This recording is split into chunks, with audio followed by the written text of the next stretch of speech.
वीर बाल दिवस पर सिरसा में आज राज्य स्तरीय समारोह। मुख्यमंत्री नायब सैनी बतौर मुख्य अतिथि समारोह में होंगे शामिल। साहिबजादों के बलिदान को किया जाएगा याद।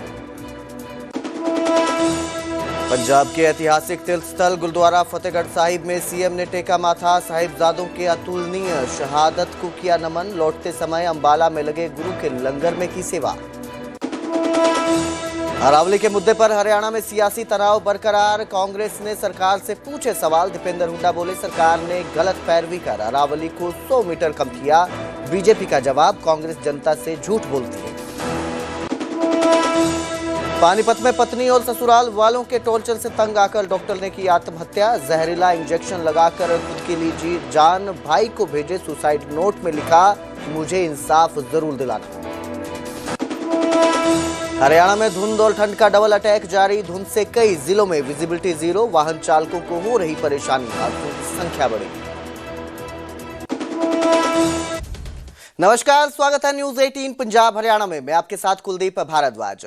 हरियाणा प्राइम की शुरुआत करेंगे वीर बाल दिवस पर सिरसा में राज्य स्तरीय समारोह के साथ। इस समारोह में शामिल होने आज मुख्यमंत्री नायब सिंह सैनी सिरसा जाएंगे। समारोह में मुख्य अतिथि के रूप में शामिल होंगे। साहिबजादों के बलिदान को याद किया जाएगा। तो आपको बता दें कि आज मुख्यमंत्री नायब सिंह सैनी सिरसा पहुंचेंगे। वीर बाल दिवस के उपलक्ष्य पर सिरसा में पहुंचेंगे। राज्य स्तरीय समारोह किया जा रहा है। इस समारोह में मुख्य अतिथि के तौर पर मुख्यमंत्री नायब सिंह सैनी शामिल होंगे और साहिबजादों के बलिदान को, शहादत को याद किया जाएगा, नमन किया जाएगा। थोड़ी देर में मुख्यमंत्री नायब सिंह सैनी वहां पर पहुंचेंगे।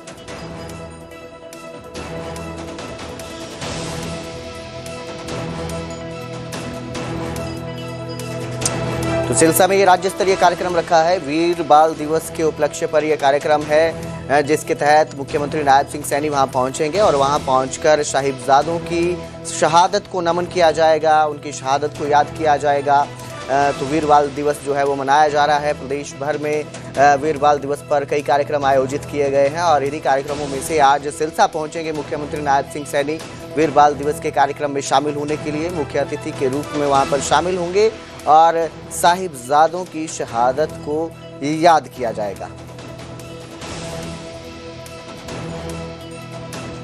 पढ़न का टाइम आना है, उस टाइम विचों जिन्हों ने धर्म की रक्षा ली, देश की रक्षा ली, वो डिगे नहीं। किन्निया प्रलोभन दिते गए, किन्निया उन्होंने उपर अत्याचार किए गए। जब वो छोटे साहिबजादे किसी भी गल से आगे झुके नहीं।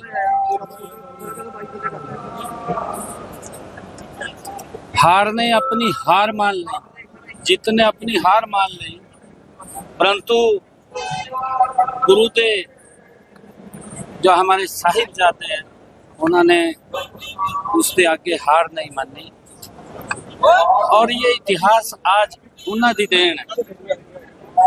मैं इस गल को मानता कि अगर गुरु की इतनी बड़ी कुर्बानी ना होती, गुरु तेग बहादुर जी, गुरु गोविंद सिंह जी और हमारे चारों साहिबजादे जिन्होंने बड़ी कुर्बानी दी, इतिहास विच इन्नी बड़ी कुर्बानी ना देखने को मिलती है ना सुनने आती है। इन्नी बड़ी कुर्बानी ये इस परिवार ने दी है धर्म की रक्षा लई। तो वहीं मुख्यमंत्री नायब सैनी अंबाला में गुरु के लंगर में सेवा करते हुए भी नजर आए। मुख्यमंत्री नायब सैनी ने अंबाला से कुरुक्षेत्र हाईवे पर लगे लंगर में सेवा की। इस दौरान श्रद्धालुओं के साथ खुद भी चाय पी और उनसे काफी देर तक बातचीत भी करते हुए नजर आए।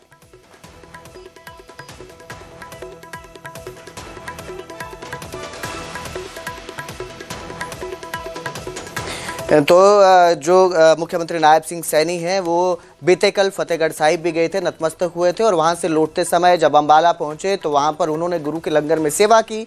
तस्वीरें आपकी स्क्रीन पर हैं, आप देख सकते हैं। इस दौरान मुख्यमंत्री नायब सिंह सैनी ने सेवा की, उनके साथ श्रद्धालुओं के साथ चाय पीते भी नजर आए हैं। इस दौरान श्रद्धालुओं में भी काफी उत्साह दिखा। जिस तरह से मुख्यमंत्री नायब सिंह सैनी उनके बीच आकर पहुंचे और सेवा की, तो श्रद्धालु भी मुख्यमंत्री नायब सिंह सैनी की उपस्थिति से उत्साहित नजर आए।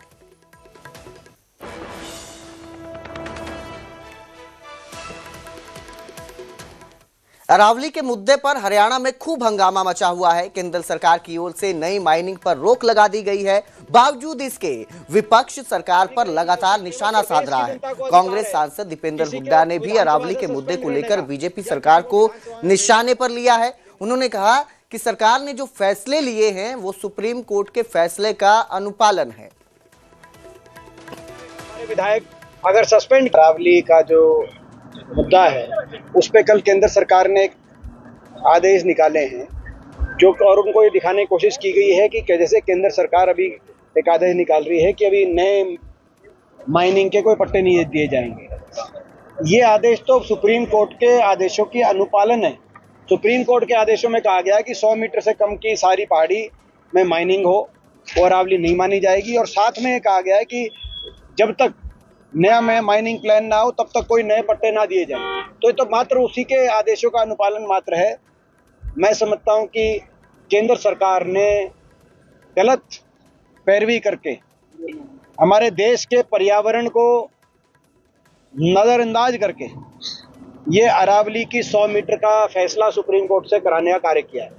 और ये जो फैसला केंद्र सरकार ने जो आज ये वकालत अरावली की करी है, कल ये शिवालिक की भी होगी, क्योंकि 100 मीटर का जो एक ये है, यानी कि कोई अगर पहाड़ की नजदीक से नजदीक समतल क्षेत्र से 100 मीटर की ऊंचाई तक है तो उसको अगर पहाड़ी का क्षेत्र नहीं माना जाएगा। अगर वो अरावली का नहीं है तो कल शिवालिक का भी नहीं, चाहे वो भिवानी में हो, चाहे वो दादरी में हो, चाहे वो महेंद्रगढ़ में हो। एक और अरावली को लेकर केंद्र सरकार ने अब नई माइनिंग पर रोक लगा दी है, तो दूसरी ओर हरियाणा में अभी भी इस पर सियासत जारी है। कांग्रेस लगातार हरियाणा सरकार पर हमलावर है, जिसके जवाब अब बीजेपी के मंत्रियों और नेताओं ने भी कांग्रेस पर पलटवार करना शुरू कर दिया है। बीजेपी नेताओं ने कहा कि विपक्ष को पहले फैसला अच्छी तरह पढ़ लेना चाहिए, उसके बाद ही कुछ बोलना चाहिए। अब यही एक बीमारी है कांग्रेस पार्टी में, और कांग्रेस पार्टी के नेताओं की सोच, उनकी बुद्धि जिस प्रकार से काम करती है। सर्वोच्च न्यायालय का फैसला ये कोई सरकार का फैसला नहीं है, और सरकार जब कोई खनन का काम करती है तो बाकायदा उसकी ऐड होती है, उसका टेंडर होता है, ठेकेदार उस पट्टे को लेते हैं, भूमि चिन्हित होती है, खसरा नंबर, किला नंबर, गांव का रकबा पूरा होता है उसमें। अगर उसके अलावा कोई खनन होती है तो वो अवैध होती है। लेकिन कांग्रेस के नेता जो वैध पट्टा धारक है, जो रेवेन्यू देके कानूनी प्रक्रिया को पूरा करके खनन का कार्य करें, उनको भी लपेटने का काम करते हैं, उनको भी सोशल मीडिया के माध्यम से अवैध माइनिंग बताते हैं। कोर्ट के फैसले में तो सरकार की भूमिका कहना, कोर्ट का अपमान करना। फैसला कोर्ट का आया है, विपक्ष पढ़ता तो है नहीं, ना इनको जानकारी है, ना इनको ज्ञान है। बल्कि आज जो सरकार ने आदेश जारी किए हैं, मैं भी उसका स्वागत करता हूं। और सब ये जो पर्यावरण प्रेमी लोग हैं और जो इस पर्वत श्रृंखला को बचाने के लिए लंबे समय से संघर्ष कर रहे हैं, उनको भी इसका स्वागत करना चाहिए। देखिए, वो देश के उच्चतम न्यायालय का निर्णय है। उच्चतम न्यायालय के निर्णय के बाद हमें उस पर टीका टिप्पणी करना या किसी गवर्नमेंट का, किसी पार्टी का उस पर बात करना, मैं समझता हूँ उचित नहीं है। उन्हें तो अपनी भड़ास निकालनी है, झूठ बोलना है, लोगों को भ्रमित करने का काम करना है। जो काम उच्चतम न्यायालय के निर्देश है उसको एग्जामिन करेंगे और उसको इम्प्लीमेंट करने का काम सभी लोग। तो वहीं प्रदेश में मंत्री आजकल अधिकारियों की खूब क्लास लगा रहे हैं। पिछले दिनों हमने आपको दिखाया था कि कैसे मंत्री अधिकारियों को बीच मीटिंग में ही सस्पेंड कर रहे हैं। अब एक बार फिर मंत्रियों का ऐसा ही एक्शन देखने को मिला है। महेंद्रगढ़ के कैबिनेट मंत्री अरविंद शर्मा ने एक सहायक रजिस्ट्रार को तुरंत प्रभाव से सस्पेंड करने के आदेश दे दिए। उन्होंने ग्रीवेंस की मीटिंग के दौरान ये एक्शन लिया। उसके खिलाफ तो मुकदमा दर्ज होना चाहिए। तो आप इम्प्लीमेंट करो। और वो सर 3 साल में वो जहाँ साहिब हुई थी महंदीगढ़ भी, उनके खिलाफ जो शिकायत दी थी वो भी आई हुई है। कोई ऑब्जर्वर नहीं लगाया सर, लगाया था।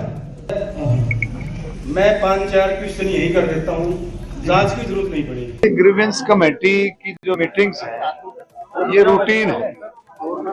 महीने में कम से कम महीने में एक बार मीटिंग लेनी है और प्रशासनिक तौर पर इसका बहुत बड़ा महत्व है। सारे ऑफिसर साहिबान, सारा प्रशासन जो है इसमें आता है और कंप्लेंट्स आती हैं। कुछ कंप्लेंट्स ऐसी होती हैं जिसमें ग्रीवेंस कमेटी में रखी जाती है, कुछ कंप्लेंट्स का समाधान प्रशासन अपने तरीके से कर लेता है, निपटा लेता है। आज भी 15 के करीब जो है मामले उसमें आए। काफी मामले तो जो थे एक्शन टेकन रिपोर्ट के हिसाब से उनका समाधान हो गया था और आज भी काफी मामलों का समाधान लगभग जो है हुआ। कुछ मामले जो इसमें थे उसमें उनकी जांच के लिए जो आगे बढ़ाया। एक सोसाइटी का मामला था, इसमें सोसाइटी का उसका जो प्लॉट था इनका, उसका मामला था, उसकी जांच हम करवा रहे हैं। यमुनानगर में कैबिनेट मंत्री कृष्ण बेदी ने जिला लोक संपर्क और कष्ट समिति की बैठक की। इस दौरान उन्होंने भी कई शिकायतों को सुना और ये कहा कि उनकी हमदर्दी अधिकारियों से नहीं, जनता से है। हमारे कोर्ट में रिप्लाई देने के बावजूद अगर कोर्ट सभी मार्केटिंग बोर्ड को और पीडब्ल्यूडी के जितने हैं और नेशनल हाईवेज को उसकी बात की चिंता का हमारे उपायुक्त महोदय ने यहाँ से पत्रक डाला था और सभी को लोगों को संज्ञान में लिया था। परंतु यदि कोई विशेष लगता है एक बारी और उसको जांच कर लें और जहाँ आपको नजर आए तो आप भी संज्ञान में अधिकारियों को लाने का काम करें, उसको तुरंत बता देंगे। तो परिवाद समिति की मीटिंग थी, उसमें 14 एजेंडा आइटम थी, जिसमें 4 पुरानी थी और 10 नई थी। और आज जिस प्रकार अधिकारियों ने तत्परता के साथ सभी काम को किया और मुझे खुशी है 14 में से 10 का निपटान हमने अभी मौके पे कर दिया है और 4 जो पिछली काफ़ी लंबे समय से लंबित थी उनका विशेष तौर से निपटान किया गया। अभी 4 पेंडिंग रही है, जिसमें एक तो अब्सेंटी अभी आया नहीं, वो नहीं तो अदरवाइज हम उसका भी निपटान कर देते। मैं आप सभी पत्रकार, छायाकार और हमारे माननीय जिला के बहुत ही वरिष्ठ विधायक घनश्याम अरोड़ा जी, हमारी मेयर मैडम जी और सभी पुलिस और कर्मचारी, अधिकारी और हमारे प्रशासनिक अधिकारी